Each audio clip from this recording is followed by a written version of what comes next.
So, hello, Martin. How are you? Hi, Harris. I'm good. Thanks. How about you? Excellent. New Monday, new ice cream, new coffee, and new lubrication topic. Oh, totally. Yeah. Yeah. So this one is sad. This one is tragic. And I always like what they said. They say in court that you need to speak the truth, whole truth, and nothing but the truth. And I would like to refer to the whole truth right now. When we speak about grease, especially everybody and all the trainings are saying that there are three elements in grease. And what? Me too. I say that. Yeah. So there are officially three elements in grease, and that's base oil, thickener, and additives. While in reality there are actually four, but nobody likes the fourth one, and that's contamination. And that's reality. It's there. We can avoid mentioning it as much as we want, but it's still there, and it has a huge, enormous impact to everything. So I would like to speak about that today, about this, what everybody puts under the carpet, because just like in medicine, the hygiene is half of your health system. So let's talk about contamination. Who are the enemies? How many of them? How do they look like, and what do they do? Okay. Well, you could then say that oil has three elements: the oil, the base oil, the additives, and the contaminants. And, last week, funnily enough, we had the example of the funnel. And it's a traditional way of transferring oil into the machine. Most people don't give it a second's thought. But let's just take a look at this. It's been lying on the bench gathering dust. There will be dust down in the inside, and I could put a cloth in there and give it a wipe out and leave a few fibers there. I could clean the end maybe, but look at these convolutions designed to allow me to get it in at any angle type of thing. But those are a trap. They're going to trap particulates, and they're going to trap water droplets. Because I've even seen this when I've been doing audits on site. When I'm there and the guy's thinking, this man's watching me, I better do the job right. And I've watched him go to a tap with his funnel and rinse it out with water. And you've probably seen this in the Middle East and places like that, where water bottles are free issued to avoid dehydration. And of course, the water bottle gets used as a funnel. We cut the end off, and of course, there's still a few drops of water in that bottle. But, you mentioned the enemy. I have a bit of a standing joke because I like to talk about the hidden enemy. And if I may borrow such a phrase from one of the previous American presidents, the hidden enemy. And I call it hidden because, when we're talking about particles, the ones that do the most damage are the ones we can't physically see. They're well below 40 micron in size, and your eyes, even my young eyes, aren't able to see a particle bigger than 40 micron. And clearly it would help if the particle was at a complete contrast in color to the background. But sadly, a lot of our contaminant particles are a very similar color to the oil. So they become camouflaged. And even if we could see them, it would be difficult. So, we are talking about the hidden enemy. So when you say to somebody, look, this is the particle count for your oil on your machine and it's not good, they look at you as if to say, I don't see any particles in the oil. My machine's still running. What's the problem?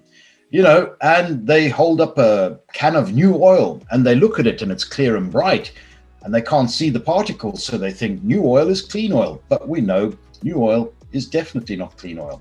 And in fact, new oil should be filtered to the correct level. Hence, in the background behind you, I'm delighted to see the filtration units for filtering those drums of oil to ensure that they are brought to a level that is at least 4 times cleaner than the target cleanliness of the machine. Which really, with contamination, one of our problems is your machinery can run with contamination.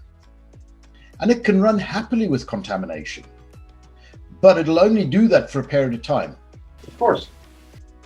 If we were to remove that contamination, it would run much more happily for much, much longer. We're talking life extensions of 3 to 4 times minimum when we clean up our act. And that's the target. Yeah. And this is the whole thing. It's a proactive type of target with contamination. It's a bit like, obviously for some of us that have gone through lockdown, we've kind of ballooned slightly with all the snacking we're doing from the home office in the kitchen then. That's why I summarize from here up, not. Yes, exactly. Yeah.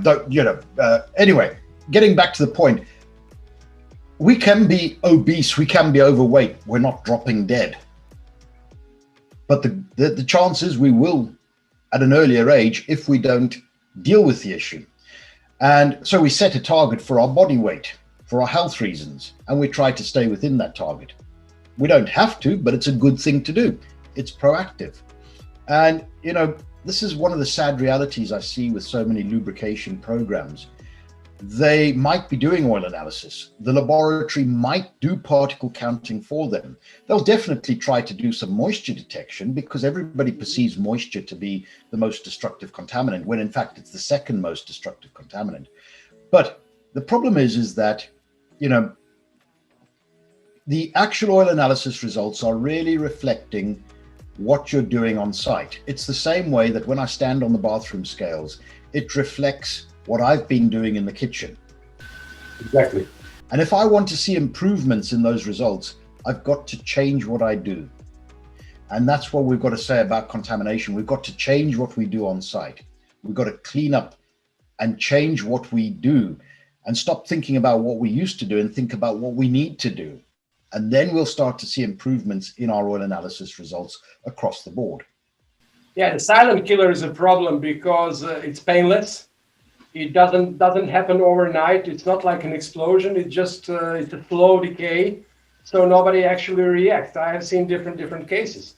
I've seen cases when the bearing was completely destroyed after 200 operating hours.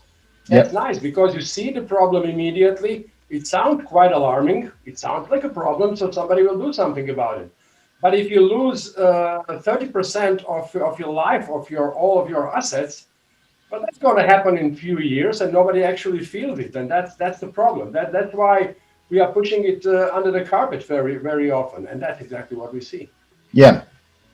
So I remember your example about size of the aspirin on a pill of the aspirin on a bottle of oil. That's how much contamination is needed to destroy that barrel of oil.